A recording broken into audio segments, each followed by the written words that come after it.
like hiring portfolios, what it means, what people are actually doing day to day and how they work school and apply day. Yeah. So it was really fun to host that as well and just a bunch of learners join and give talks and panels. So Yassi's been great to work with. Yeah. Yeah, we've been doing this for a few years. Since 3 years, 4 years. I think I did that like 3 years ago or so. 3 years. Yeah. It's really great. Yeah. I would have done it again if they were like. We've had enough or. No, actually, they did ask me back. I just had switched teams, so. Researchers, right, which makes it hard to balance. All kinds of activities too, especially if your team's really crazy. Yeah. The team I switched to was really crazy. And these kinds of projects, they're like particularly fun if you can engage with the mentorship. And like, but if you can't, then you're just like, you just feel like you're just going there to like float your head above water and so spreadsheets. Well, good evening, everyone. This is Big Guy, and we meet on the second Tuesday of every month, pretty much since 1989. That's when I was born. Yeah, that's right. And we only skipped about 3 different weeks. We have people here that have spoken before, and here's somebody else coming. It's great to have you all here. We are part of ACM. 75,000 people in ACM, but the idea of CHI, which is the biggest of the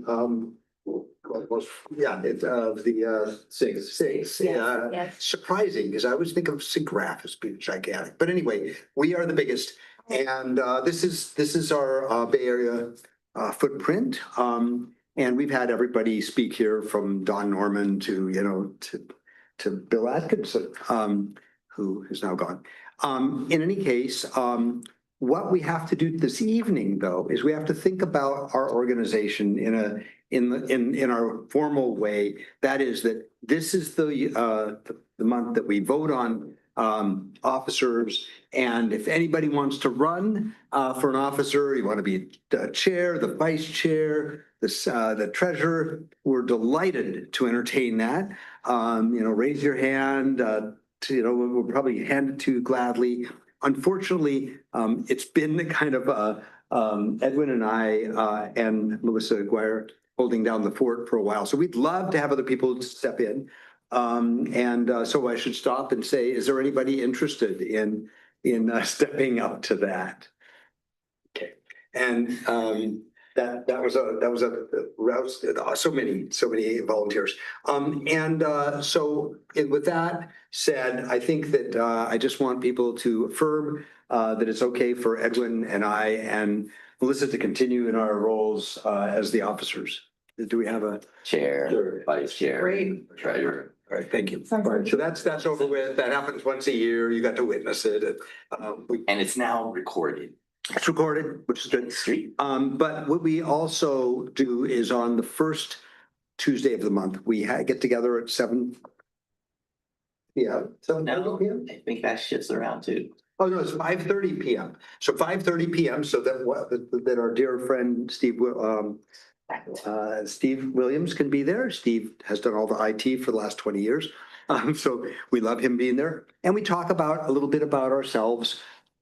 Just a couple minutes. The whole meeting's 1 hour. Talk about the future of Bay Chi, what we can do. We like to think about things like having a visit to the archive, or we went to visit the air traffic control for all of the Pacific. It's right over here in Fremont. And we've had some. We went to Intuitive Surgical, so we set up sometimes things like that. We're going to get some nice pins to give people when they give talks. That's on the way. They aren't here today. They come with hats. But anyway, we do things like talk about what speakers should come. Okay, so please feel free to drop in. It's just a video conference call. And with that, I just want to say that, as you can tell, we care about volunteers. Please think about things you can do, like we have videos from all of the talks that we edit, and then we're going to try to make them more available. So, thinking about any of that stuff's helpful. With that, I really want to just mostly let Laura introduce herself. She's at Google Research. I don't know if Google Research is Google X. We know so little about Google now. And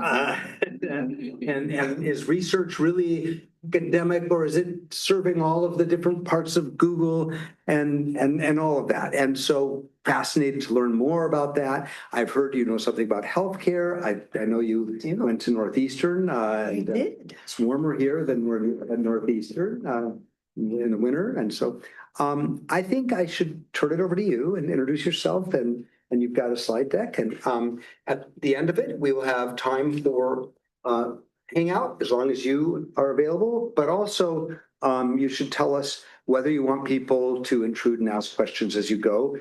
There are also online people going to be able to chat, and you can decide whether you want to look at that or whether you want us to present that. I'm not gonna look at the chat. So if there is a chat, let me know. But yes, thank you all for coming tonight. I'm really excited to see you all here. And, you know, thanks for inviting me to give a talk. I'm Laura Vardoulakis. I am a researcher at Google Research, and I will talk a little bit about what we do at Google Research. And I'm going to give, I think it's 5 mini talks with some case studies of various research efforts that we've done. It's going to be a little bit about health, a little bit about some other things.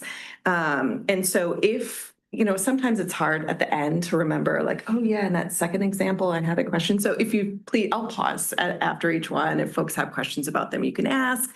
And we'll leave plenty of time for questions at the end as well. And I saw somewhere in your statement that there's something about AI.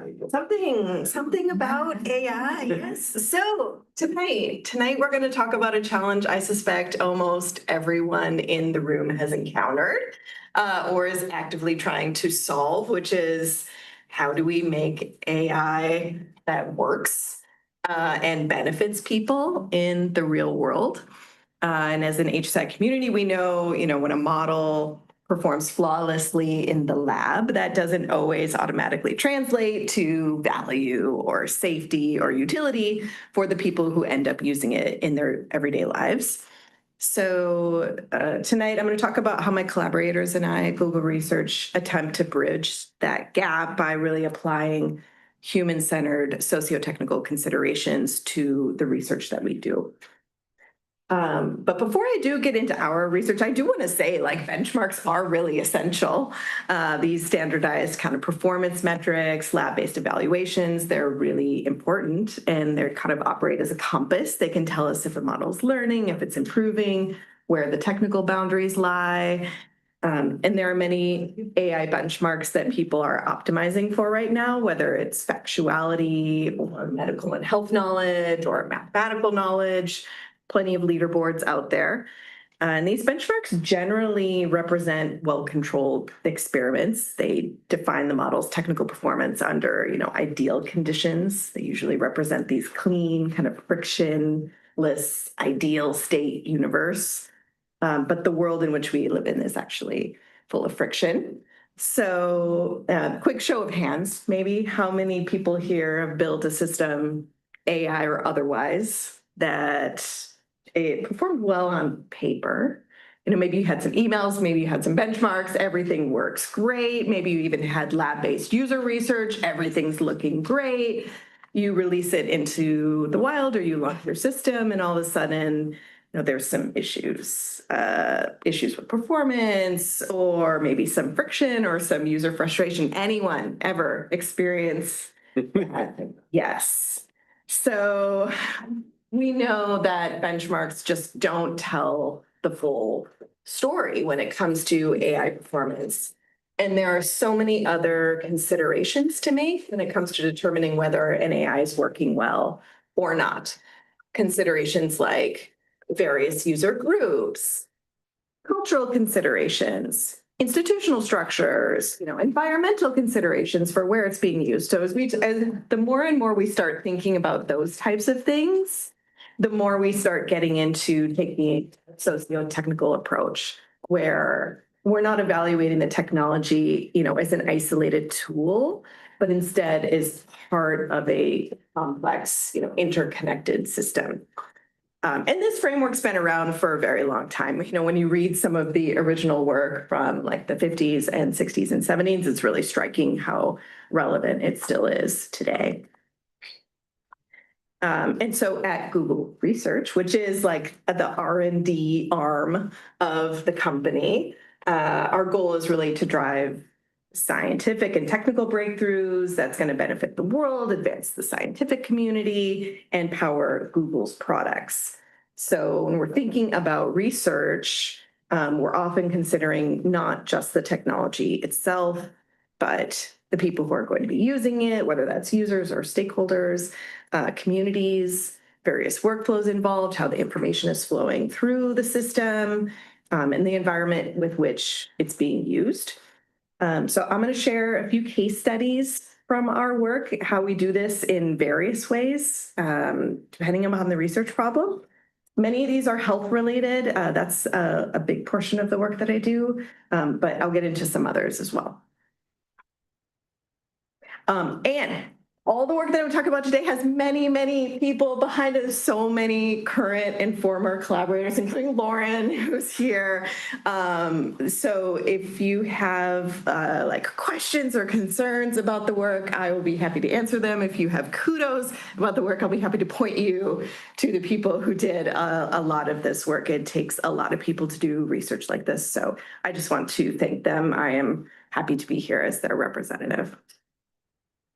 Okay, let's dive in. So the first project that I'm going to talk about is AI for the detection of diabetic retinopathy. This was a one that Lauren and I collaborated on. And this paper was published at CHI in 2020. And so today, we have a lot of advancements when it comes to medication like GLP-1s, which are absolutely incredible. And even with that, diabetes remains a large problem across the globe. With diabetes comes complications, including diabetic retinopathy, which we'll refer to as DR. And DR is a condition caused by chronically high blood sugar. It damages the blood vessels in the retina, that thin layer at the back of the eye that's responsible for sensing light. And these blood vessels can leak or hemorrhage, and it can cause vision distortion or vision loss. And diabetic retinopathy is one of the leading causes of vision impairment across the world, and causes 5% of the cases of blindness worldwide. And so in Thailand in particular, 34% of diabetic patients have low vision or blindness in one eye. And there is a problem when it comes to access to care. There's a real shortage of specialists. These specialists are very hard to get to, and it takes a long time for patients to get results from their eye screening and even determine if they need to see a specialist or not. And so a team at Google Research developed an AI model that could detect diabetic retinopathy as well as diabetic macular edema on standard fundus photographs. So these are very common photographs that you get taken when you go see the eye doctor. And this AI can make an assessment about whether or not this patient needs to be referred to a specialist for treatment. And there were multiple retrospective evaluations of this AI model where it was fed new fundus photos, and we could determine whether the patient, we also knew the diagnosis associated with those photos, so we could determine, how well that model was performing. And these evaluations showed that the system performed very well, essentially on par with a retinal specialist, which was great. And so we had a partnership with the Thailand Ministry of Health, where this AI system was deployed across 8 clinics in a prospective evaluation. So now we're seeing how well it works out in a clinical environment for real. This was a 1.5 year long study. It involved 7,600 patients. And these were patients that were coming into the clinics for their normal eye screenings. And if they participated in the study, then their fundus photos of the eye were uploaded to the AI system in order to measure the real world clinical performance of the model. And so in parallel with this prospective study, we also conducted a human-centered evaluation. We just didn't want to answer the question, does the model work, yes or no? Or how well does the model even work? We really wanted to understand all these human elements that come into play when these AI systems are just deployed in a clinical practice. You can see all the things on this nurse's desk, even while she's using the system. So what do people even think about this? How does it make them feel having this system now in their clinic? How does it work in practice alongside all the other systems that are going on in the clinic while these patients are coming in and out? And so we conducted research both before and after the system was deployed for the prospective trial. We conducted interviews, observations, we looked at logs analysis and usage data from the system. And one of the first things that we learned had to do with something called gradability. So gradability refers to the ability to read an image and make an assessment. And so when a human clinician is conducting an eye screening, they have guidelines that they use to determine whether or not the photograph of the retina is clear enough for them to make an assessment about whether this patient has or doesn't have diabetic retinopathy. And so these guidelines are generally pretty standard, but they can vary a little bit between clinicians or organizations.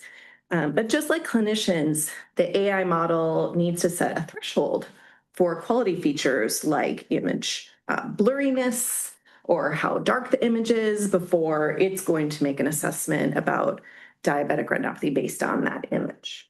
So if the image is extremely blurry, just like a clinician, the AI model is going to say that's ungradable, we're not going to use it. Okay, so after the system was deployed, we noticed early on from the system logs that on average, about 20% of these images that were being uploaded couldn't be read by the model. They were being classified as ungradable. And that's very, not good. So during our on-site observations, we observed several causes for what was going on. So why was this happening?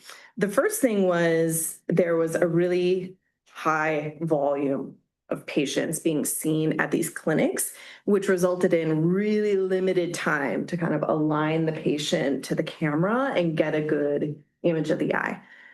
So some clinics were screening 200 patients in 5 hours. It's about 90 seconds per patient to get 2 photos of the eye. And then to take a good image of the eye, the room needs to be really, really dark and the pupils need to be really, really large. And this was being affected at some locations because the screenings were taking place in brightly lit rooms. And why were the rooms brightly lit? Well, it's because there were all these other exams that were happening in the same room. There's a table over there where there's a foot exam getting done, or there are teeth exams, or there's a patient consultation. And then to make matters worse, when you take the first image of the eye, there's a huge flash. And so then it takes even longer for the eyes to come down. And so that second eye image was often being classified as ungradable. And in some clinics, there were just older cameras and they just needed some repairs. Do both of them need to be gradable in order? Great question. So let me pause that for a second. We'll get to it. What was really interesting was that, you can fix cameras, you can do all these things, but what happened as a result of this gradability issue is that it really had it left people with strong impressions of the system because it's not as though the conditions changed between before the AI system was deployed and after the AI system was deployed. They're the same conditions. And these nurses who are taking hundreds of photographs a day are very used to working with imperfect data. And so they also have additional data that they can use that the AI model doesn't. So they can see the patient in front of them, they can talk to them, they can get their history. And so this led people who were operating the system to have very complicated views towards them, towards it. In many ways, the system helps them a lot, and we talk about that in the paper. But when it came to gradability, it really didn't matter that the lighting conditions weren't perfect. They really expected it to work with imperfect data. So like this participant says, I can read it. What's wrong with the system? And another one's like, it's good, but it is not accurate. If it's even a little obscured, the system can't grade it. And that's just not going to work, obviously, for folks using it in an environment like this. So, as a result of this research, as you can imagine, cameras were repaired. Some of the simplest solutions can come from non-technical fixes, like putting a curtain or a drape over someone as they're getting the eye images taken. And then naturally, there were continued model improvements to be able to handle less and less perfect data. And actually, since this research has taken place, there's been over 1 million AI-powered eye exams using this system, and it's scaling to 6 million over the next few years with some partnerships across India and Thailand and Australia. Okay, so that is the first case study. So I can answer a couple. Yes. So it depends is the answer. Generally, Say the question again. the question is, do you need to have 2 perfect images of the eye? And ideally, yes, you should. But the nurses, for example, were used to having to make judgment calls. If they got one good image and not another image, they could use all this additional data to say, okay, do I really feel like I need to send this person to a specialist or not? Whereas the AI model had very strict, it was being evaluated in a prospective trial, so it had a protocol that it had to follow, which involved 2 good images. Did you ever follow up on patient trust with the AI after some problems have been fixed, like the patient's perception on the AI now that the problems have been? Great question. So in this study, we did not evaluate the patient's perspective of the system at all. It was only the clinician's perspective of the system. Okay. Yes. Do you think that the patient's perspective matters to how well this AI is adopted in clinics, like if patients trust it or not? Or Yeah, it's a complicated actually answer because oftentimes patients don't have a choice. And that's happening more and more. But yes, in this system, we did not explore that question. In this country anyway, you always have a choice as a patient, whether to be treated, whether to be evaluated. And I guess 3 questions. First, you said 34% in Thailand. I'd be interested in what that compares to in the United States. Second question is, in collaboration with humans, many times people do better when they feel like they are valued. Let's call them the nurse. And I'm wondering how you feel about, or whether you tested out them evaluating it and kind of partnering with this system as opposed to delegating. And I think that's a big topic for all AI systems, probably. Yeah, so something that was really interesting about this research is that these eye screenings are conducted via nurses, and there's a huge volume of patients that they're dealing with every single day. And they have, over the years, kind of become specialists. They're very familiar with who has diabetic retinopathy or not.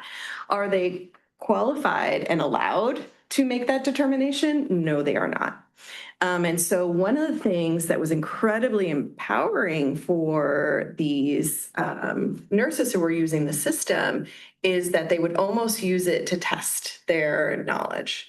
And so they had a very strong idea. They can tell right away from looking at a very imperfect image whether or not this patient has diabetic retinopathy. And now all of a sudden they have a tool that tells them more information about whether they should believe. And we would get, there's some very, I encourage you to go read the paper. There are some very interesting themes there around how we weren't ever really believed before. They never believed us. We'd have to call the doctor and we'd have to get them to make this referral. And we know, but they never believe us. And now it's like, ha, ha, ha, they're going to believe us. And so there's all sorts of interesting dynamics that come into play when it's brought into a complicated system like this. And so by understanding how that system works, it really matters when it comes to its how it's going to be used and perceived by all sorts of different players in the end.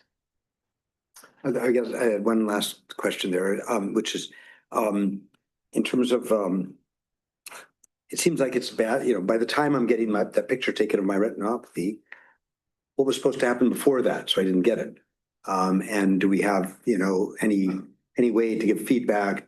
Is this part of any system that could help reduce the amount of retinopathy, as opposed to For like diabetes management. instead of detecting it, we might want to reduce it. Yeah. So that wasn't a part of this research at all, but naturally, yes, AI could be applied in all sorts of ways when it comes to patient management, self-management, or management with their physician. Yeah. We follow up to one of the previous questions. So like after you get some results back, I'm just wondering about the follow through. So like what happens after you find out, and it's kind of related to the trust thing that was brought up. Like, is there any aspect of the way that the nurses or practitioners are meant to make recommendations to either send this person to one specialist or a different specialist or different qualities of specialists, or what? I mean, I presume they know who the leads would be, but does the trust level of the system, like, do they go, oh, I think this particular one wasn't, like this, I don't trust the system right now, so I'm going to send, but I personally read this as likely to have an issue, so I'm going to send it to my favorite practitioner versus, yes. Definitely. So this was, again, all done within the confines of a clinical trial. So there are guidelines around how this was used and evaluated. How it was working before the system was patients would have these screening days at a clinic. There would be a huge volume of patients screened.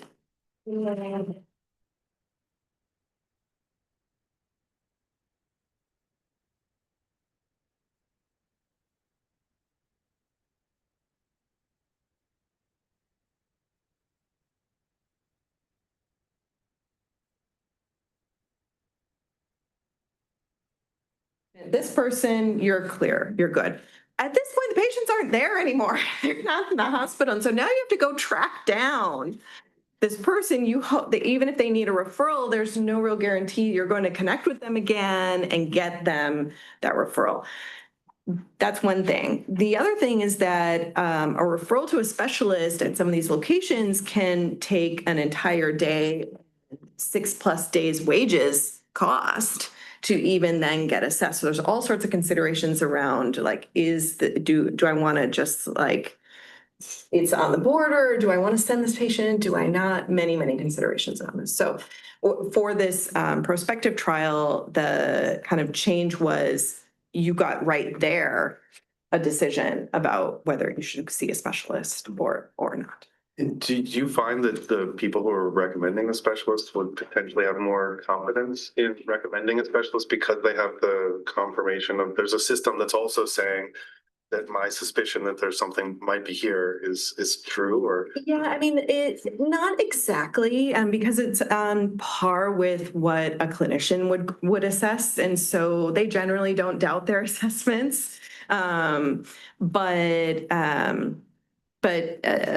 there were considerations definitely that came into play when it's like, oh, I have to follow this trial and this protocol. Okay, we have this ungradable image and the protocol says all ungradable images need to be referred.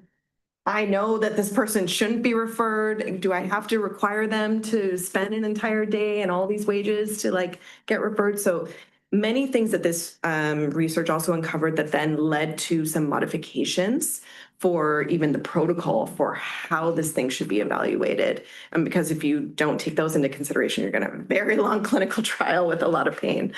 Okay, so you probably want to get on to your next case. We can go to the next one. Yes. Okay. Next Next example I'm going to talk about is AI for medical records. And this was research led primarily by Meredith Schreier, and there's publication at JMIR Human Factors last year, so I encourage you to check that out. When we think of medical records, we often think of them as electronic. They should be easily shareable, accessible by clinicians whenever they need them. That still is not yet the case. There are some hospitals that I've been to very nearby where even the emergency department EHR does not speak to the main hospital EHR. And so if you get admitted to the hospital from the ED, they're like literally faxing records across the street. It's pretty wild.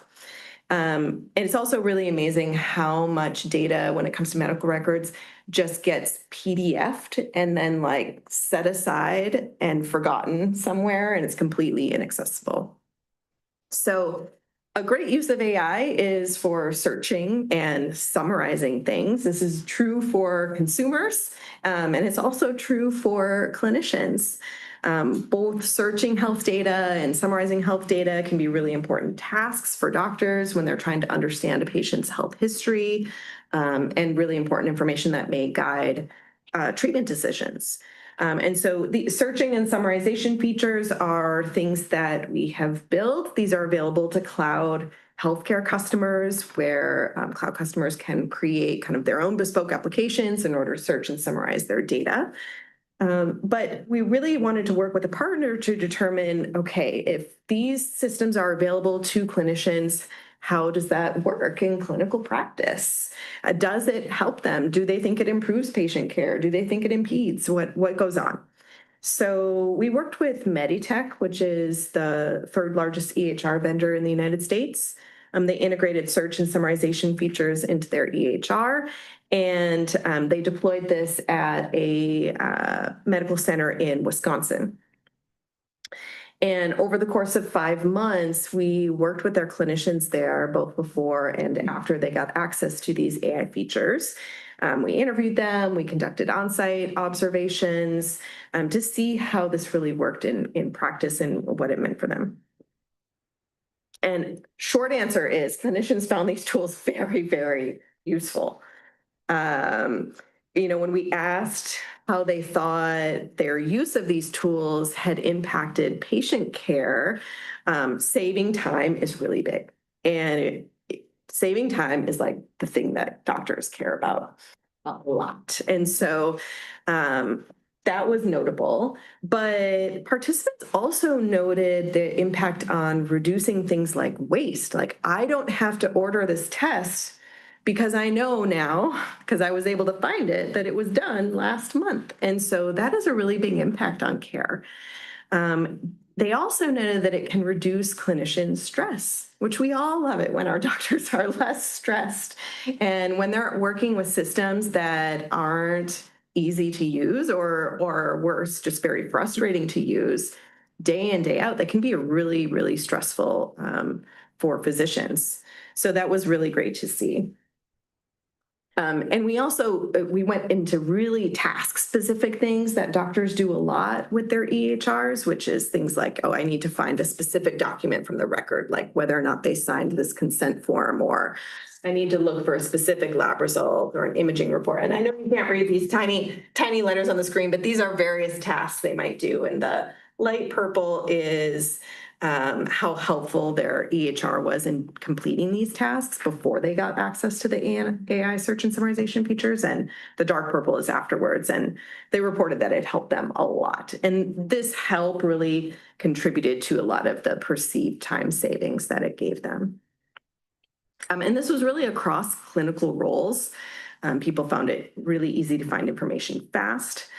And kind of the main takeaways from this work, and I encourage you to check out the paper, is that evaluating the user experience in a clinical environment is feasible. And you'd be surprised at how many people think that's not feasible. You're going to be distracting our patients or our doctors, and we have to protect our doctors, and you can't be interrupting them. And these things are very simple. These are bread and butter methods that we've used for years. We're simply, having them fill out a little paper survey.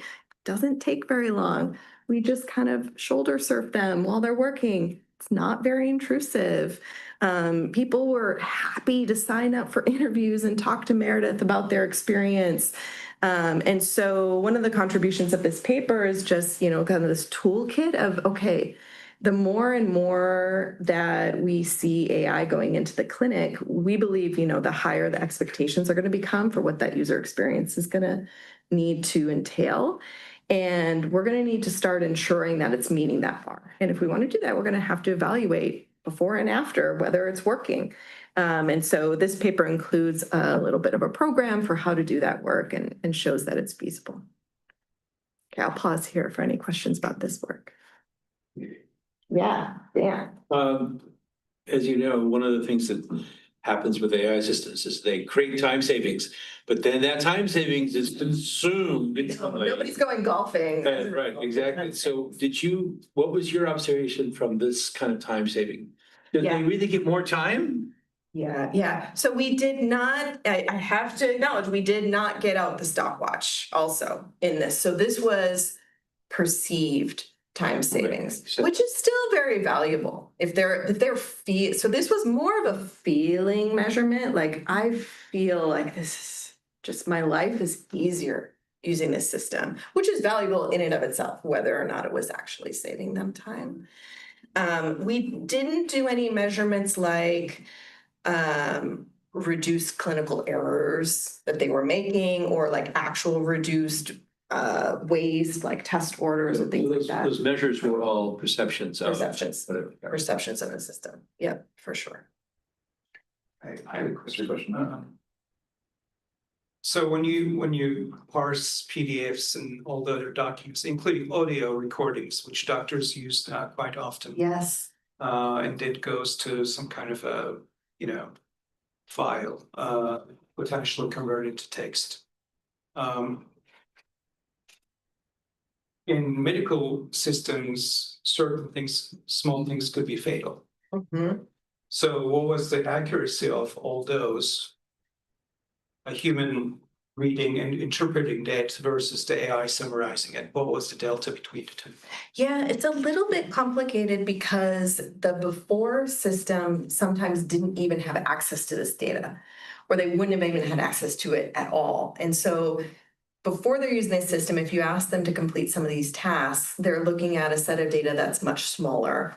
And then after they have access to the system, because it now can search over PDFs and all of this additional data, mostly PDFs was the bonus that they got. Were the PDFs created by coming from a digital platform? Somebody typed it and then it created a PDF, or handwritten things scanned? So these were like archived records from 5 years previously and earlier.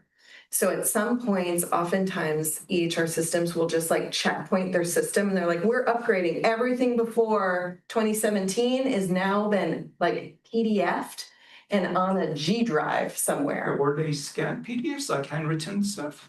No, oftentimes it's electronic stuff. It still can include oftentimes handwritten things. Especially doctors. Yes, exactly, yeah. So there were many evals for the performance. I don't have those publicly available to share, but in order to get it to launch through cloud, there were many evals to show its performance, both on actually handwritten stuff and the other thing is not to critique whatsoever, but I saw all the pros, but I haven't seen any cons in there. Yeah, there were some cons. You can check them out in the paper. There were. Yeah, there were. Could you share some of those? I'm gonna have to bring up the paper and look.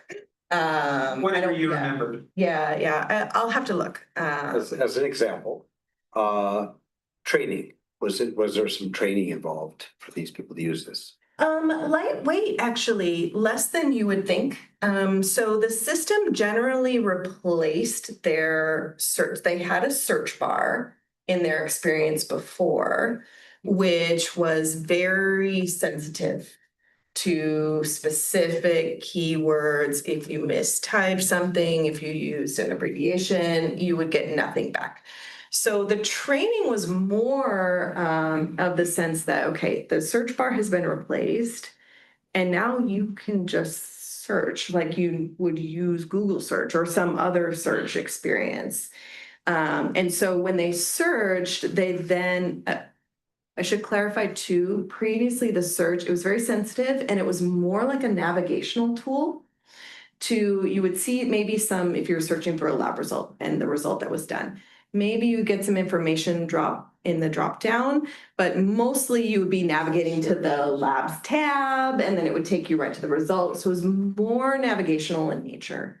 Whereas now the AI-based search and summarization experience, it would take you to something like a search results page where you had results and some of those results would just be the straight up lab result number. Some of it was very specific, here is the answer. And some of it would be, well, we found this piece of data from this PDF and we found that piece of data from the lab and we're seeing this over here and we're summarizing it all together. And there would have to be grounding so they could navigate if they wanted to find the source data.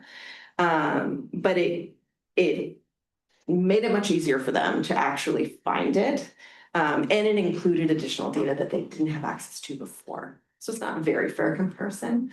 They could have gone to the G drive and like searched through those PDFs, but they wouldn't. So what happened to the summary of that? Is it stored someplace or? No, it's not. It's generated every. It comes and then poops vanishes. All of that information is in the record, electronically, and then if you're searching for it, it will generate that summary.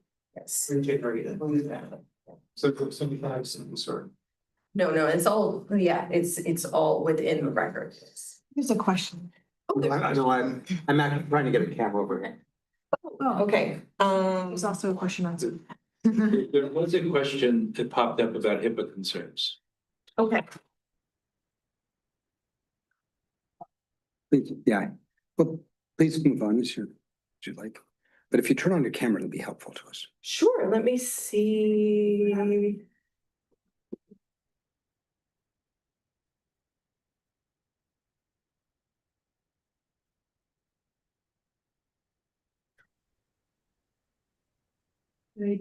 don't know if my camera is not, maybe, okay.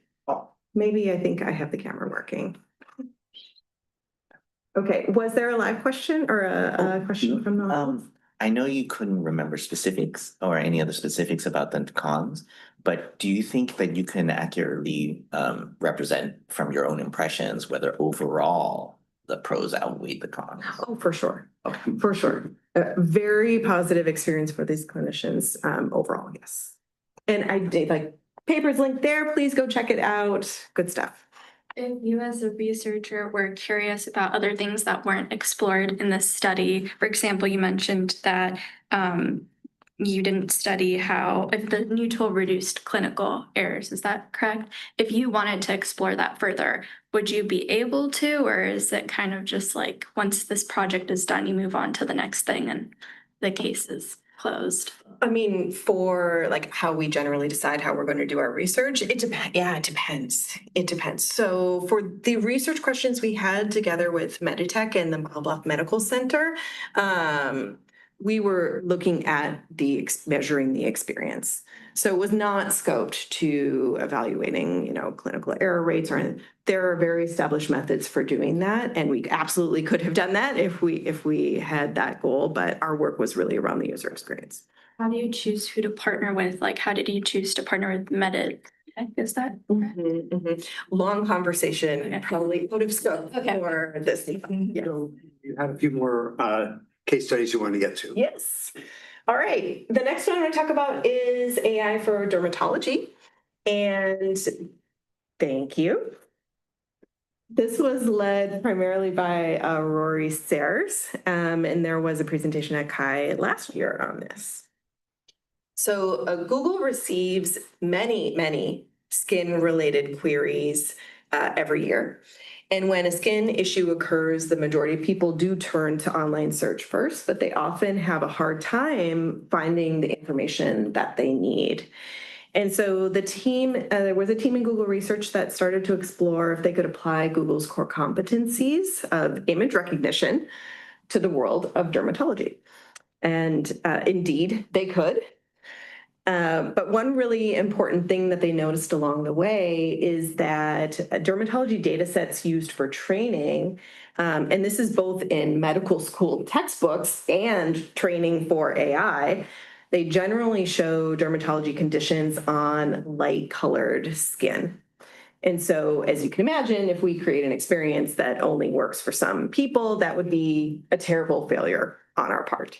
So to address this, we partnered with Stanford to create a program where people could voluntarily add images of their skin and their skin conditions to an open source data set.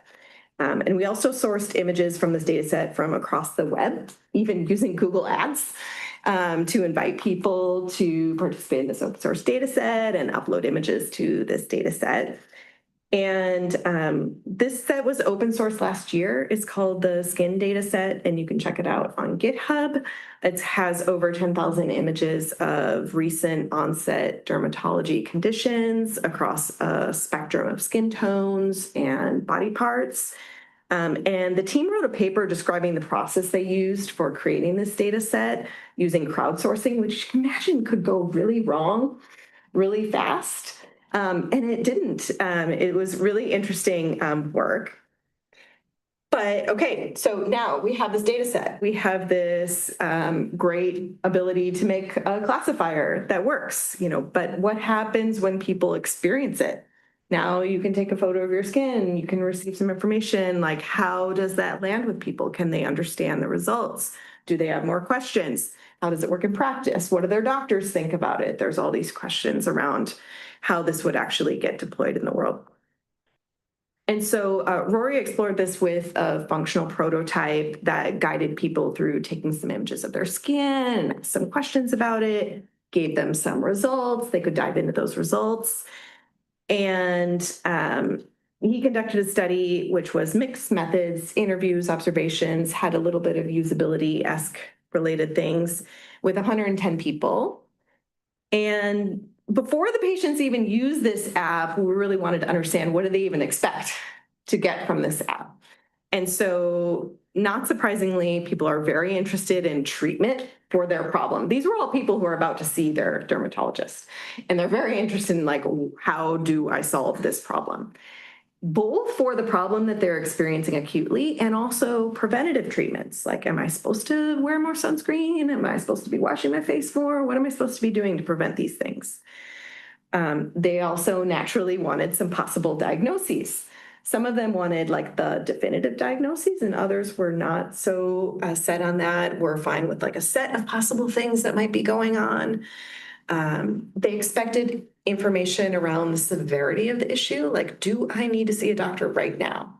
Or if I don't, like, when? You better tell me when I need to see a doctor. And of course, is it cancer? Like, just tell me, is it cancer or not? And then as the team observed people using this app, there were all sorts of experiential considerations that come into play. The first is that's not always really easy to take a photo of what you've got going on. So this might involve multiple players, and that's a really important design consideration. Answering all these questions, like taking a photo and then answering all these kinds of questions can feel a little annoying. And when people got results back saying, oh, here are some things you might consider that could be going on, when those pictures didn't look like the picture that they took of their skin or the way the condition is showing up, that was very confusing, naturally, to people. But overall, participants were generally very satisfied with this app. And part of this research, a separate part of this research, looked at the accuracy of it. And so matching whether the systems stated conditions matched the clinician's assessment as well. And generally they did. And clinicians also found this app really helpful with having conversations with their patients. And then there are all sorts of interesting research that opens up about how you facilitate that interaction between patient and doctor. Now, there's an AI potentially in the middle of it. And then lastly, the team worked really closely with the Google Lens team to really incorporate this technology into that experience. And to date, we know we helped at least one person detect skin cancer and get treatment for that. So that was really exciting for the team. So we have an online question. Great. Kevin, can you unmute and ask your question? Kevin Boyd? Sure. Yes. So, can you talk a little bit about HIPAA and the privacy implications? Were any of these studies conducted in the US? These studies were conducted in the US, yes. Not the Thailand ones, but this is. This study was conducted in the US, yes. And this was a like user experience evaluation. So we weren't actually connecting this data to a patient's medical record. These are really important considerations that come into play and when we have things deployed through cloud, et cetera, when we do our partnerships, we have our studies covered by an IRB that we conduct together with our partnerships. So I'm not sure if there's a particular aspect of HIPAA that I think you answered it. Okay. I have a question about, so efficacy is not what we're talking about. Right. What we're talking about is user experience. And did you consider different user experiences? And did you, see contrasts between these different user experiences? And were there ones that you would have loved to have gotten to? Because I think for our group, designing user experiences is as fun as evaluating it. Yeah, definitely. I don't have any data for this one in particular. I'm trying to think if I do for the next ones. The next couple of ones I don't either. There were several iterations. Naturally, the design of this comes into play a lot. And even if I go back here, how like the first 3 screens, like even trying to communicate with people, okay, you're gonna have to take a picture of your skin, but we need you to not get super close, but we need you to get far close enough so we can see what's going on. The designer on this project was Anna Urshenko, and she's really talented at like going through these options with people. And so there was a lot of work even just on the onboarding aspect. And that was to create the functional prototype to evaluate this. Then when you get into play for Lens, much of the user experience comes in the results. And so how those results, the taking of the picture, there's not a lot of guidance we have. We're playing with that product. We're working within that product's constraints. And the experience comes more when you're showing these results to people. And this is not a diagnostic tool. So this is not coming back and saying like, this is your diagnosis. But it is showing you like, okay, there are all these similar images and here's what those images are. You can now work with your doctor, you do whatever you want with that information. But that's an experience that you really need to get right. Questioner. So one of the things that doctors usually complain, the patient goes and, assess their own situation. They do the research. They trust the AI that they have, whichever platform it is. And then they start arguing with the doctor. Yeah. And then they lose the trust to the doctor because the AI says this and the doctor says, don't worry about it, you're fine. Yeah. How did this type of interaction impacted your research, if there was any? Yeah, so in this case, we did not see that problem. And this was a few years ago. And now it's grown even more exponentially problematic. Anecdotally, I can say I've seen some physicians become happier with their patients using AI than, for example, Google search, because sometimes when folks are searching, you have to do that sense-making activity yourself, and that can be very taxing, and people can get it wrong. Yeah, I can get it wrong too. But when patients are using AI, sometimes they're coming in with a little bit more synthesized and almost the expert assessment rather than like the Reddit assessment. And so anecdotally, I'm hearing that doctors they're like, okay, great. Yes, my patient is prepared for this appointment. But this is a huge research area. And it goes the other way too, where I definitely got an AI mean, I had a friend written who- message from my doctor the other day. I'm like, I know this is not your writing, and it made me feel all sorts of things. And so it's really interesting. I was gonna say, if I have a friend who literally got kicked out of the room, doctor's office, because like, if you know that much, you don't need to be here, Wow, yeah. so. Wow. Oh, let them go first. So how do you account for cultural context when studying user behavior across different communities? I'm a digital anthropologist, so I Yeah. focus more on the community in different cultural trends. Maybe that's a good time to segue to this portion of the talk. Yeah, which is the community-based participatory research. But make sure you get the questions that are here also. Oh, I can go after. We can also save time for questions at the end. I'm happy to stay as long as people want to ask questions. Okay, so they have two more research efforts. I could comment about that very important question he asked.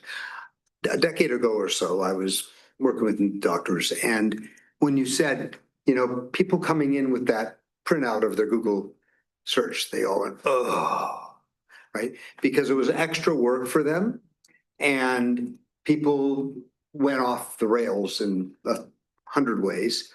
And what I feel is today that has changed, it's maybe continuing education for them in their mind. And I think that's an interesting, I bet there's some literature about how that change is going and whether or not that is really because it is easier for them or they just have to cope with it. Yeah, it's a really interesting research question and how it changes just the relationship that you have with that provider. The lines are blurry. There's all sorts of power dimensions that Yeah, are shifting as well. Is there some literature we can look up that you know about? I'm sure there is.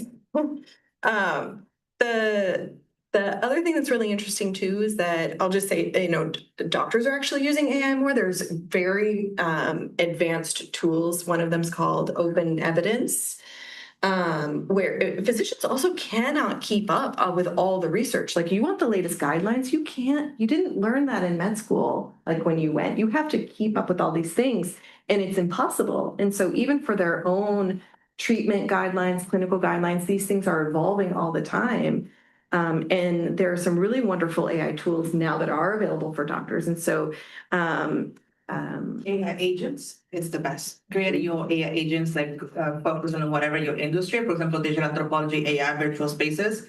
Doctors use it all the time. There's an article today in New York Times about that, saying that more than 75% of doctors are now using these AI tools. Yes.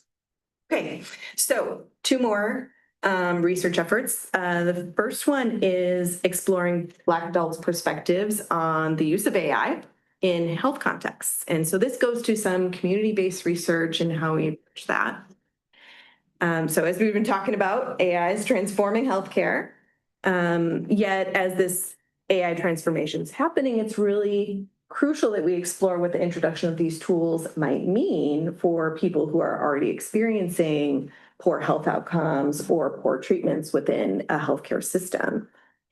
And so our work has focused on racial disparities within the United States, where Black adults have experienced long and standing injustices within the healthcare system, including higher rates of mortality, poor health in other racial groups, caused in large part by healthcare system failures and discrimination. For example, Black communities are more likely than other racial groups to have providers misdiagnose them. And researchers in HCI and related fields have increasingly examined the implications of AI in healthcare. And prior work has really demonstrated that to create more racially equitable health AI tools in futures, we have to invite and we have to act upon racially minoritized groups' perspectives on the present and the future of health AI. And yet research has rarely included Black communities in such participatory health AI efforts. So to begin addressing this gap, we sought to explore the research question, what perspectives do Black adults have on health AI and its ability to support health and racial health equity? And by racial health equity, we mean ensuring all racial groups have a fair and just opportunity to be healthy and eliminating the factors that contribute to racial disparities in health.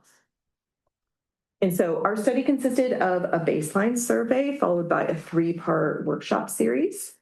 And the survey included questions from established national survey measures. It assessed attitudes towards health equity and health AI.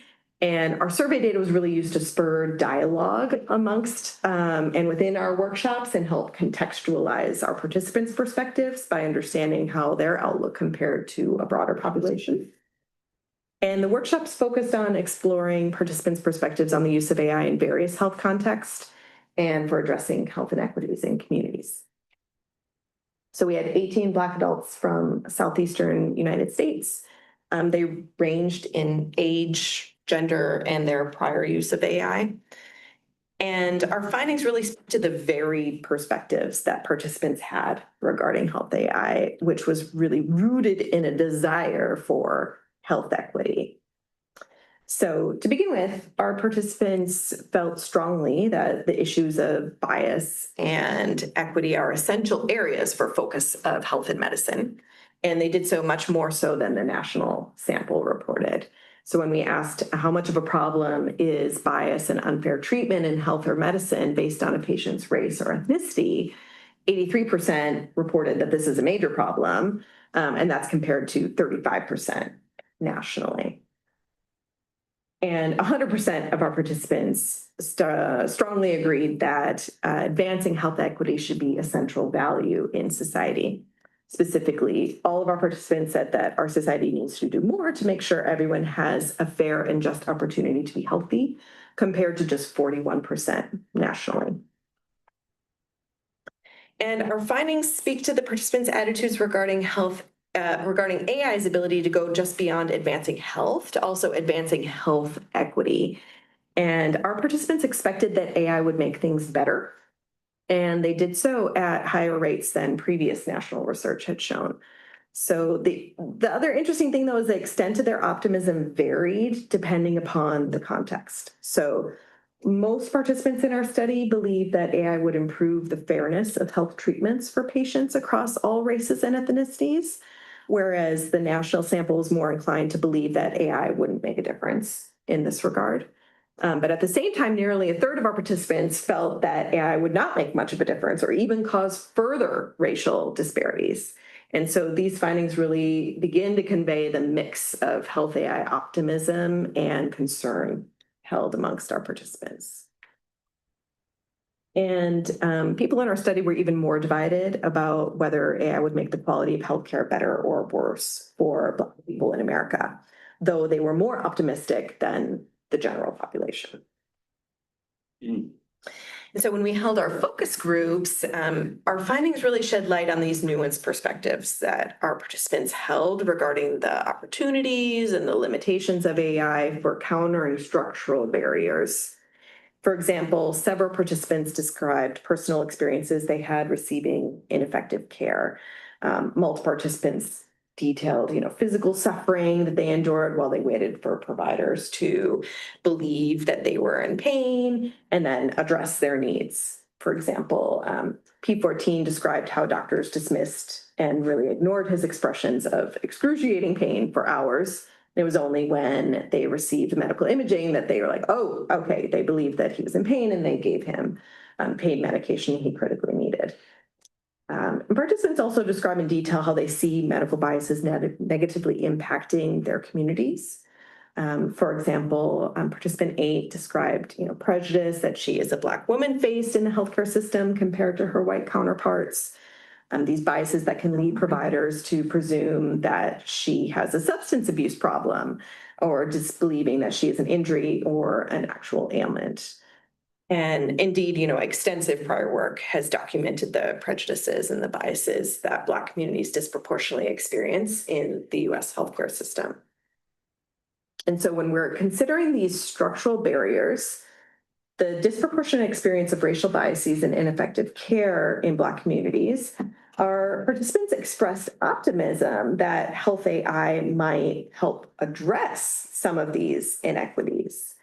For example, participants discussed the idea of AI second opinions, where AI could check to make sure that the provider did what they were supposed to do, conveying that those in their community may fare better when AI oversees doctors' decisions to make sure that the clinicians are actually providing the care.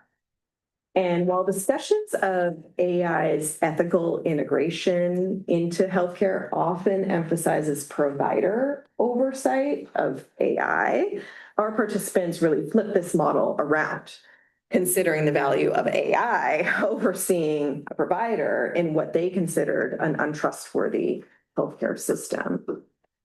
And so at the same time, participants discussed how, even an ethical AI system requires that healthcare providers act in ways that are morally just. And yet some participants felt that healthcare providers can't be relied upon to act equitably. So participant number 5 here describes how in a medication prescribing context, even if the AI recommends the best medication that might work for this patient, ultimately, it's the medical provider who has to make the decision to prescribe the medicine. And this participant distrusted that those provider decisions would be consistently equitable. She said, that's when we're expecting people to be human, but a lot of times they don't act in such a way. So together, our participants really conveyed how, despite their optimism for health AI's potential, there were some fundamental concerns about its ability to reduce inequities given the persistent failings that they had witnessed, as individuals and within institutions in the healthcare system. So, Was there any thread in here of people being worried that an AI trained by a system that has these inequities built in Yes. would simply persist those same inequities? Yes. Okay. Yes, definitely. The participants in the study recognized that very much. As it all depends on how the training takes place and where it goes in. And they were not, didn't have their eyes closed to that possibility for sure.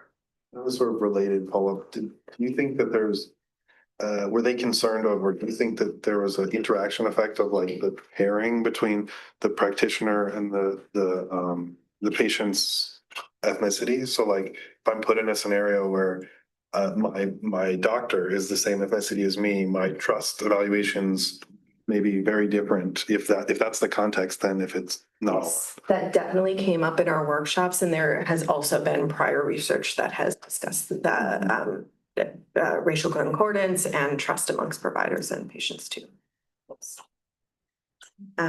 So our participants really viewed AI's potential for advancing health equity with this idea that health AI could kind of serve as a form of armor, like a shield that minoritized communities could use to protect themselves from pervasive healthcare biases that disproportionately harm Black communities. And this idea of AI as a form of protection really differs from common visions of health AI, which really reflect values like precision, optimization, and cost reduction. And in contrast, by framing AI through this lens of protection from healthcare harms, our participants discussed AI as presenting new opportunities for Black communities to access fairer treatments or potentially more accurate diagnoses through things like AI-driven second opinions. Our idea here in this paper is that as we explore future work, we really should examine how health AI tools can be designed to activate and advance community-based power that have the ability to protect themselves from systemic harm. So that was a very deep paper, and definitely encourage you to check that out. This was from Kai this past year. Yes. So you talked about focus groups, and there's a history and beliefs about focus groups.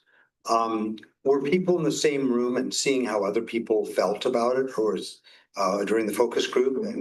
And obviously, the history of that is that often when one person is a strong leader, then everybody follows them. Did you see any of that kind of behavior, or did you feel like it was pretty even How do you control that, or how do you feel like people should control that in focus group kind of work? It's a great question. So we had 18 participants in our study. It was 3-part workshop series. And so they came back for a very long workshop, 3 weeks in a row. And there were around 5 to 6 participants per group. And we held 3 versions of each group so that people could schedule and come when it worked for them. So they weren't always with the same people each 3 weeks. A lot of times they were, but oftentimes there was some differences. One of the things that we did in this study, so I mentioned we had a baseline survey, and I showed some of the survey results of their perceptions of health AI and where they believed it could go, and where they believed it could work or where it couldn't. And what we did in the focus groups is that we showed the results from the entire participants' survey answers on the screen in order to spur discussion. And so that allowed them to see, oh, wow, I see 3 people thought that and like 5 people thought that. And I thought everyone would have thought this other thing. And it really evoked much richer discussions and allowed us to dive in with things that were unexpected to them, rather than just going with the topics that we had, by kind of showing the data that they themselves, as participants, had filled out. That really sparked a lot of our ability to not lean into dominant players. Question. Do you think if this research was conducted via online or virtual space, would the result be different? And if it was conducted by someone, Black African American as well, would that be a little more different? Will they like the not patients, but the participants, will they feel a little more comfortable talking about certain things that they understand? Yeah, it's a great question. And so this was conducted in person, and it was facilitated with 2 of my collaborators, Andrea and Christina, who are Black. And I was remote.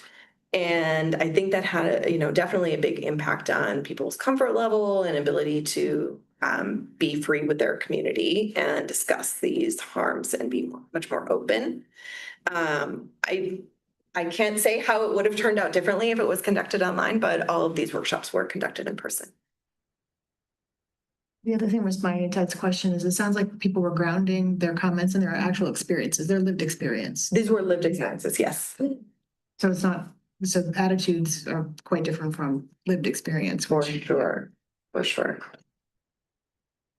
I'm curious if the insights from the study was communicated with different stakeholders, like product teams, engineering teams, model builders, and how they received it, if you can speak to that, and whether it led to any outcomes in terms of extending community-based participatory research for evaluations, or like continuing and closing the loop along that, if you can speak to it at all. I think actually our last case study is going to speak to that very well. So I will move on to the last one.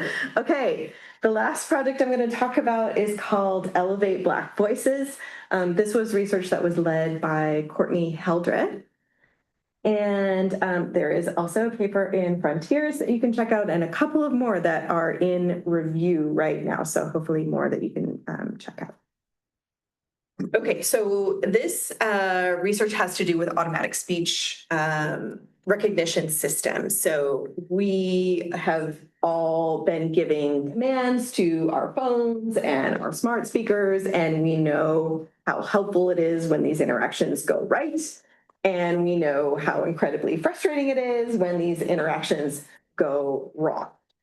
So despite the widespread adoption of ASR, automatic speech recognition systems, these systems disproportionately result in error rates for speakers who diverge from mainstream American English. Specifically, African American English speakers, they encounter a high frequency of voice misrecognition. And this is mostly attributed to the absence of data in the data sets used to train large language models. So to better understand the experiences, though, Courtney ran a diary study with 50 Black participants from across the United States, asking them to really capture their experiences using these ASR systems and voice technology. And this participant really highlights how, It just feels really bad. I have thousands of dollars of devices that do not recognize me. And additional research has also kind of corroborated this finding. So this graph is from a paper in the Proceedings National Academy of Sciences, which show that Black speakers experience almost twice as many error rates compared to white speakers. This is 2021.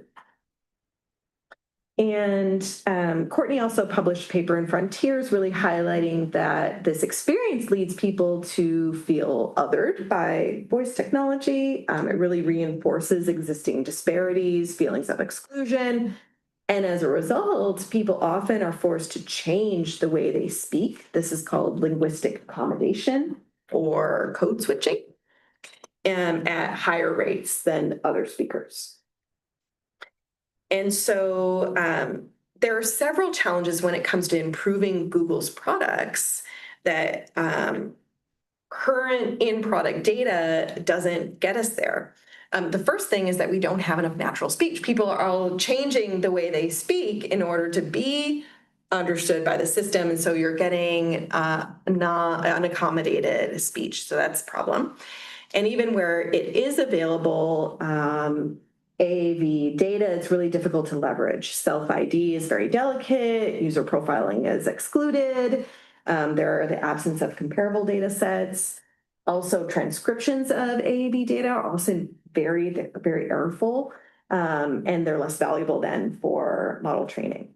So this effort really called for new methods of data collection in order to close that loop and improve the products. And so Project Elevate Black Voices, which is kind of a first of its kind collaboration between multiple teams at Google and HBCU. So these are historically Black colleges and universities, in particular Howard University. And so the goal was really to reduce racial disparities in these automatic speech recognition systems. And for the research, it was that a new data set needed to be collected, but it wasn't that, okay, we're just going to go collect a new data set, check, done, we can improve our products. It was about how they collected that data so that it wasn't extractive. And the priorities were really around creating frameworks for responsible data collection and then applying those best practices. And the challenge that you had is that you need to collect high quality speech data and it needs to be unaccommodated. So how do you do that? Normally when you're doing, I don't know if you've ever participated in speech training, but you're given a script and it's like read a bunch of strings and they ensure that they have all the coverage that they need and you can create a voice model that way. That's not going to work for something like this because you're going to get accommodated speech and you need unaccommodated speech. So how do you do that? So they did this through a community-centered approach together with Howard, and they worked with HBCUs to do a bunch of snowball sampling to engage with communities across the United States to also account for regional dialect and different vernacular. And lastly, the most important thing was that for this effort, the community owns the data, not Google. So Howard University is the steward of this data, owns the data set. It's open source. There's over 600 hours now collected and available. And folks who are interested in improving this and care about this research topic can get access to this data. So the real takeaway is, and generally for this project and many of the projects we've talked about, is that, inclusion is not the default setting. If you're going to build a product, if you're going to train an AI model, oftentimes you're going to be leaning on the easiest, cheapest, fastest route, and that's going to lead you to the data that's most abundant or most convenient. So this is how we can often inadvertently bake systemic biases and historical inequities kind of directly into these really advanced technologies. So if we're not really intentional about sourcing the data, if we're not proactive about testing with marginalized communities, our AI systems will just kind of magnify this exclusion that already exists in society.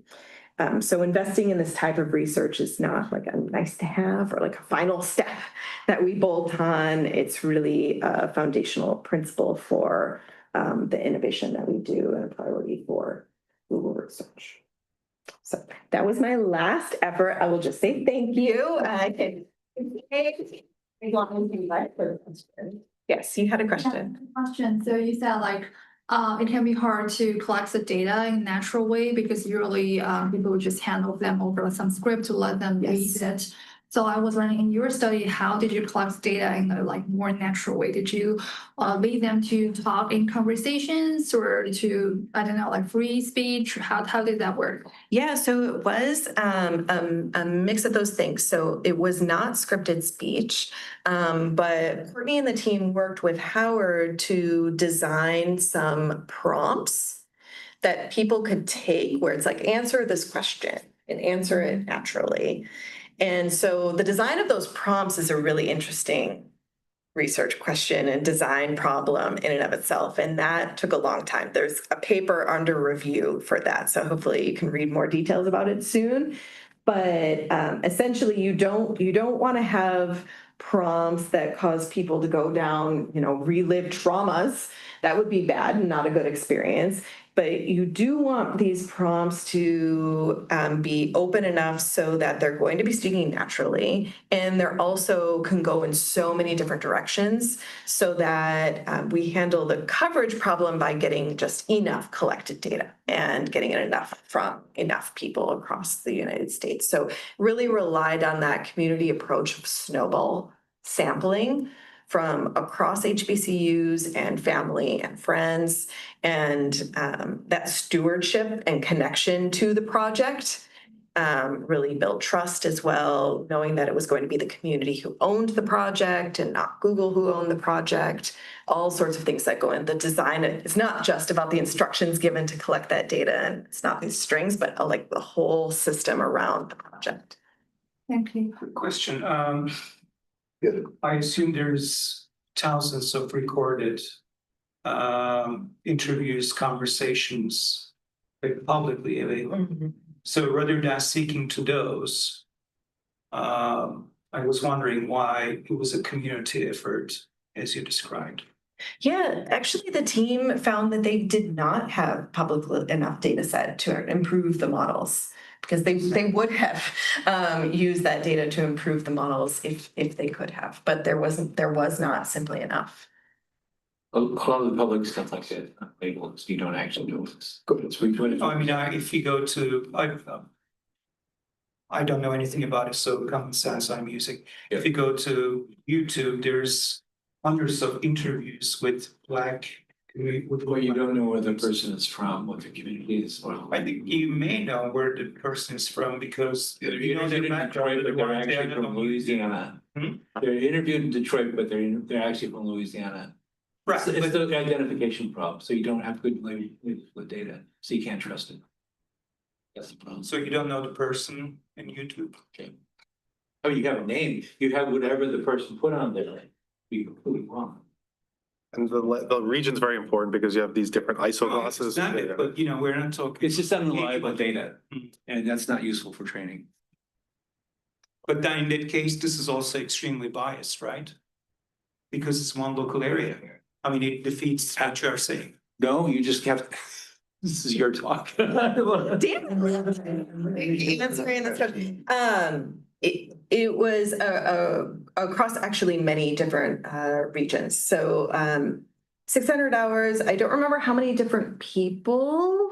I think it was on the order of 20, 30 states, many different regions. Yeah, I was surprised that 600 hours was enough. Mm-hmm. Can I add on to this question? And that is, I know of a PhD piece of work where in California, this thesis showed that there was different dialects 15, 20, 30 miles away from each other. And they were very distinct languages in different cities, towns. And then you think of, London, which we know has all these different dialects everywhere. And we know of, famously Boston used to, I think it's evening out now.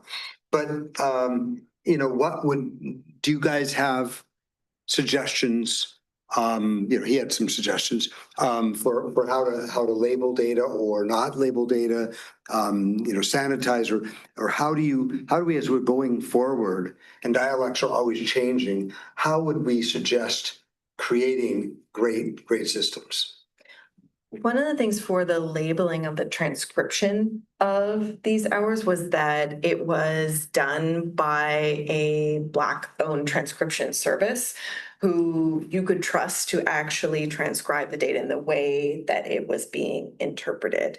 That was a massive problem with how the training was just not able to take place before. And so that's one element, that it's not just the collection of the data and then how it's labeled. If you don't have the community doing the labeling of the data, you're going to get really weird things that happen. The Blacks aren't even the biggest minority in this country either. So we have a lot more to work with than just that. For sure. There was an additional paper at a CHI workshop this year done by someone in Google Research, which looked at Aboriginals in Australia and how they also have to, use their white voice in order to interact with these things. And so it is a very common issue where there are problems with speech recognition across if you have an accent, all sorts of various problems. So.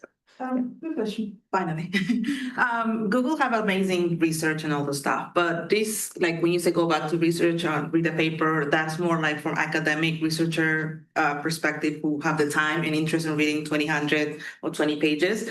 But how Google's approaching this, the results of this research that you guys conducting, in translating into easy and understandable content to the general public, the masses, because again, I am applied anthropologist. I specialize in AI and all that, and I understand the academic side and apply it. But general audience, when they go research, they're not going to understand. So how is Google approaching that specific way of, because this is amazing research, but again, we have to be honest, nobody has the time to be reading that unless. What are you talking about? I would certainly help you go read the research, and that is understandable. But no, you're absolutely right. That is very important to translate these findings to the public. And so one very practical thing that I do that other researchers at Google do is to write a blog post about it. And these have to be very consumable by the general public. And that can be really hard to do for super complicated topics. But all of these things can be written about and described in a way that the general population can understand. It's very important because other people can read about it, like general public, and they decide that they want to contribute more, and that helps Google to either further research on whatever area they're exploring. Another thing that we do is give local talks. And so like this, but also interviews. So Courtney has done many interviews with news media. She's traveled to universities to give talks about the work in classrooms and other locations. And so a lot of it is just doing the work to share the results. We have a couple questions over here. First term, and then you. Just gotta jump in here, just to be explicitly self-referential. This whole thing is streamed on YouTube. Right. I guess it's sort of a question, but back to your research project on AI and dermatology, one thing that I observed in my own personal life, being a daughter of immigrants, I know that it's a pattern. I don't know, I haven't done research on it, but I've observed this pattern that people from an immigrant background, they're afraid to go to actual clinicians when they have an issue, whether it's skin related or anything else. So I thought your project was really helpful in breaking through, getting people to have access to medical care more. Yeah. Thank you. Yeah, I mean, access to care is a problem even within the United States, and is also a huge problem globally. There are many places that if you are pregnant, you're not getting an ultrasound, you're not going to get preventative care. It is very pervasive, and there are lots of ways in which technology can help. It's not the entire solution, but there are small things that can be done in order to kind of help screen and determine like you do need care or, no, you're fine. So that is something that I think technology can play a role in where there are these gaps. And oftentimes we think of these gaps as really extreme, like there's no doctor within 100 miles, but they also apply in various ways within the US healthcare system.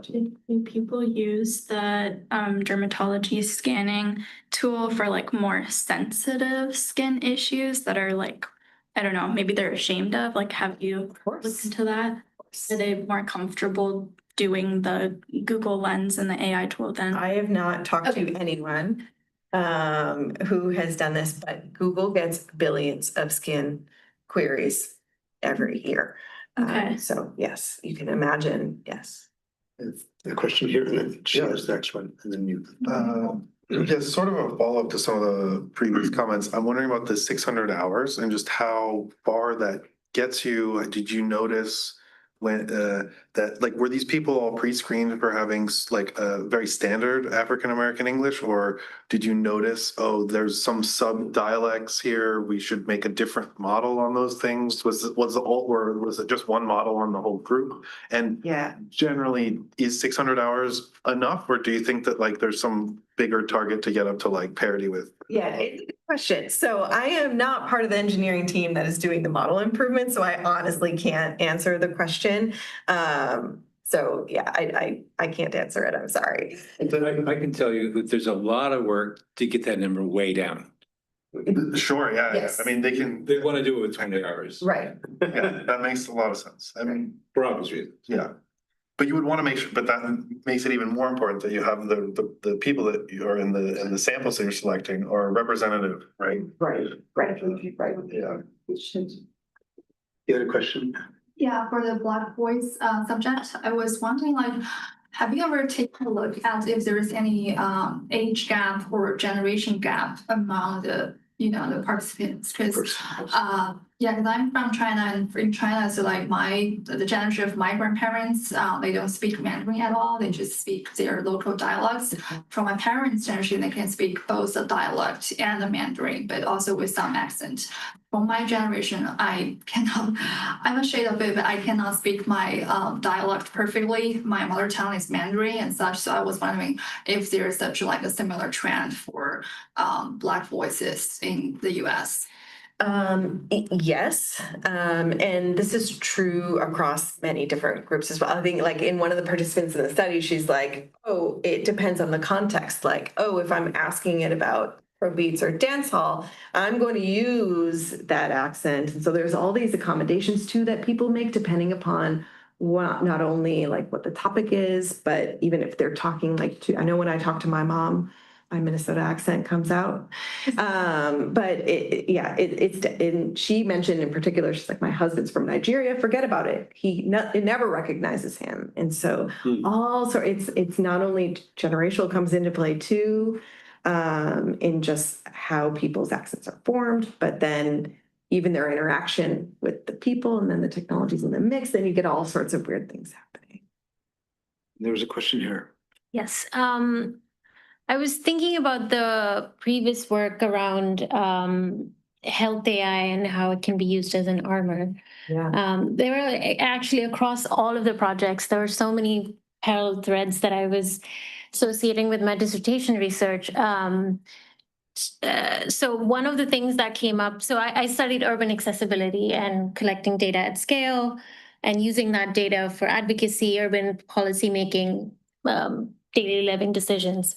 So during one of my studies, I'd interviewed a bunch of advocacy organizations who've used, because urban accessibility data is also extremely hard to collect, especially at city scale level. So they were very, very excited, just like participants from your studies as well, of the power that it gives them to push for changes, social changes, physical infrastructure changes. But I think there is So data-driven advocacy versus AI-driven advocacy, there's a trust issue that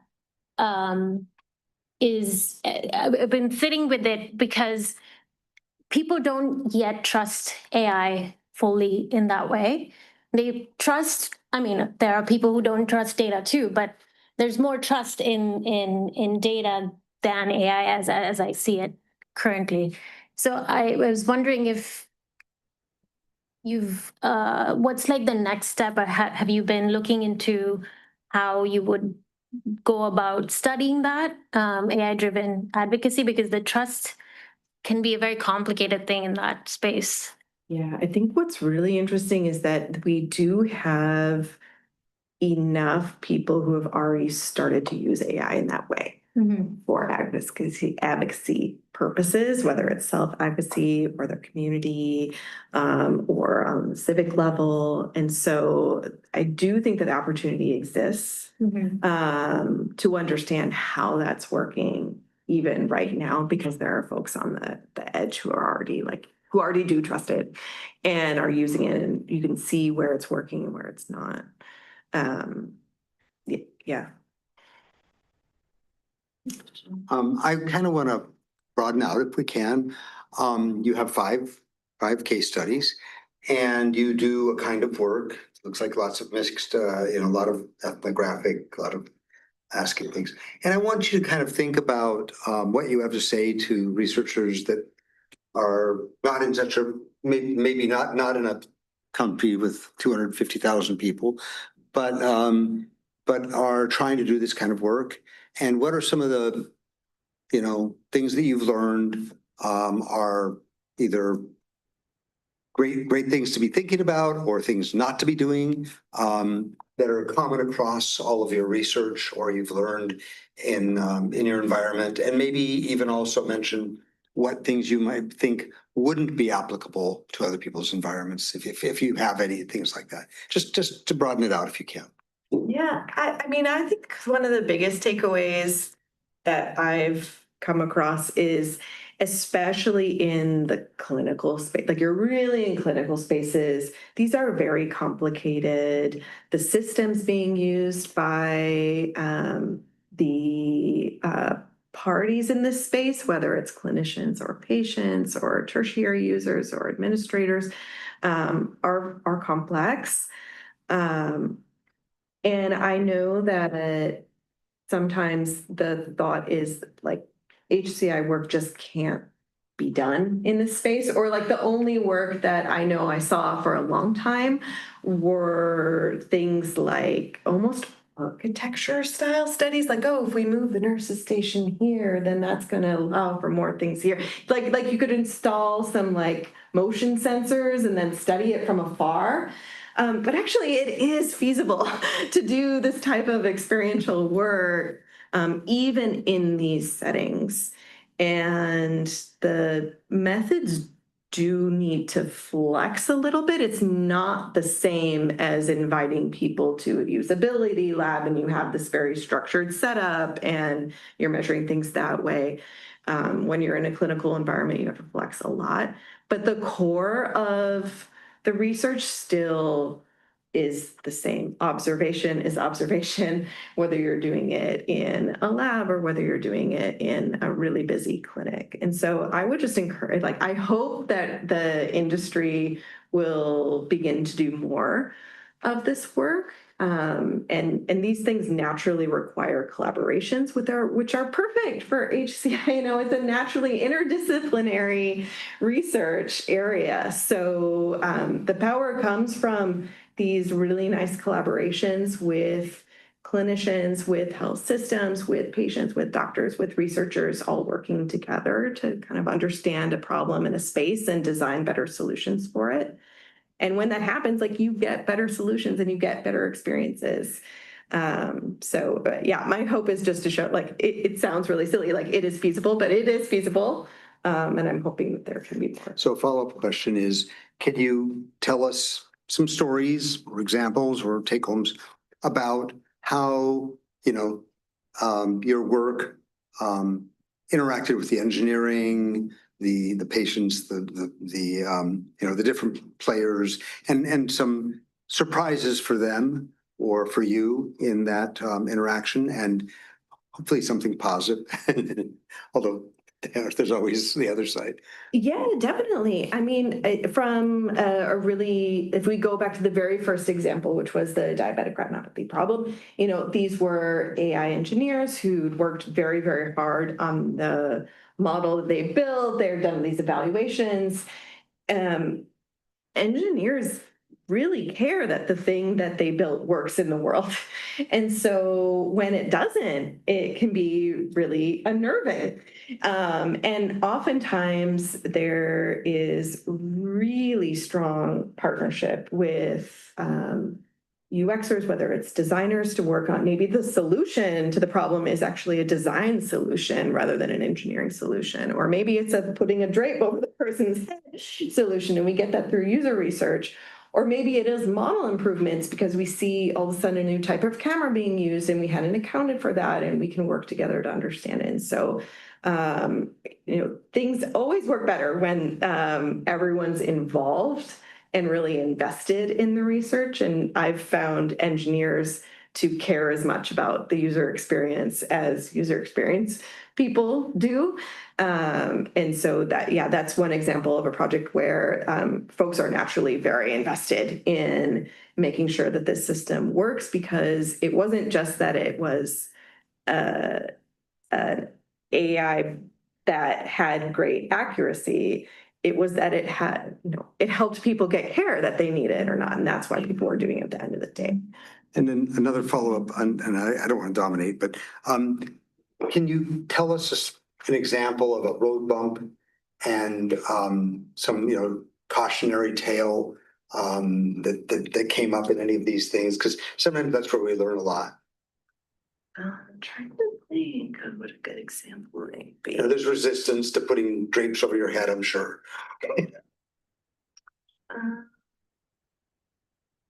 Well, like I don't know that it was really resistance or a road bump, but the skin data set, naturally, that's really tricky.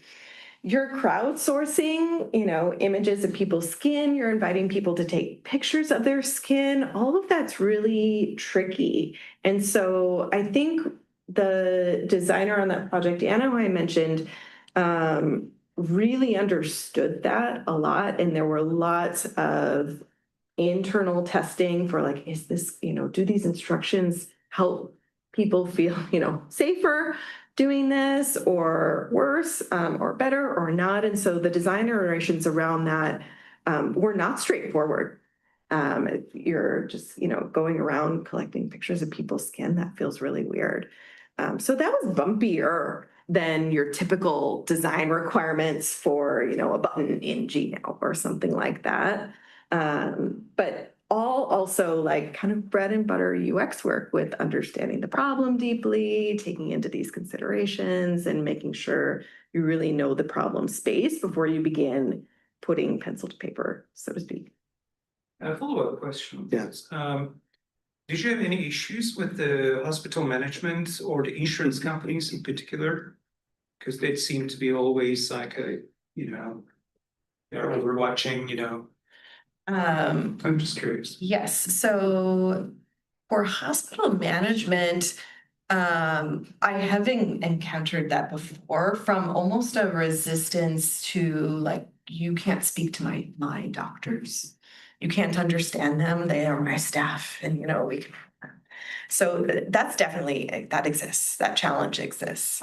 Granted, Google's name carries a lot of weight in terms of, Yes, definitely. But even still, that doesn't, I didn't go to medical school, and so that they're like, you don't know, no, you're not getting near a physician. So it depends organization to organization about how really open people are to even trying to measure the experience. So that's why the work that Meredith did with Mild Bluff, I really, really loved, because it showed feasibility. And it's if you are open to this, it's really not that complicated. And it gets you so much valuable data about where your clinicians are struggling and where this technology that you're giving them is actually helping or not. So you can see, oh, do you actually want to go now spend the time measuring errors that you saved, because maybe you should, or all of this very useful data. So I've definitely encountered challenges along the way, but also systems that are very open to that style of research. No issues with insurance companies? Actually worked with insurance companies, yeah. So we've been asking just so many questions. You've been very, very patient with us. Good night, Dan. Good to see you. Just, is there any other questions, or we've exhausted it and we just need people to eat more cookies and talk among themselves maybe? What do you think? Is that enough, or do you have something you want to ask? I'm intrigued by the notion of like linguistic drift, right? Like whatever the models are that are currently trained, right? Like we've talked about generational change, but Boston's changing. How are we? This is a giant question, I'm sure, but like, is there a temporal element, a dimension that you're thinking about in your work, let alone just like sort of the larger question of, modern English doesn't sound like Elizabethan English. Yeah.